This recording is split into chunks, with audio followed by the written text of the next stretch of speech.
আমাদের বাংলাদেশে একটা ট্রেডিশন হচ্ছে নেতারা খুনি হাসিনার মতো খুব দ্রুত সেফ এক্সিটটা পেয়ে যায়, কিন্তু এই যে বাংলাদেশে এই অভ্যুত্থানে রাজপথে এমন যারা আন্দোলনে ছিল আপনারা সহ এই ছাত্র জনতা, তাদেরকে কিন্তু ওই খুনি হাসিনা এবং তার দোসররা ছাড়বে না।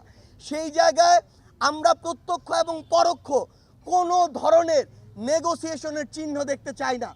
যারা দোষী, যারা খুনি, যারা খুনিদের দোসর, তারা যেই দলের যেই মতেরই হোক না কেন তাদের শাস্তি হতে হবে, এবং এই বিচারিক প্রক্রিয়ায় কোনো ধরনের আমরা হস্তক্ষেপ প্রত্যাশা করি না, এটা আমরা আমাদের জায়গা থেকে স্পষ্ট করে দিয়েছি।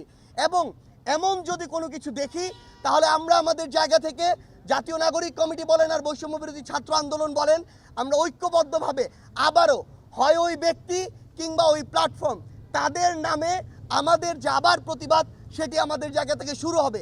কারণ এই অভ্যুত্থান পরবর্তী সময়ে আমাদের সবচেয়ে বড় প্রথম এবং প্রধান দায়বদ্ধতা হচ্ছে ওই খুনিদের বিচার করা, এটা আমরা আমাদের জায়গা থেকে স্পষ্ট জানিয়ে দিয়েছি।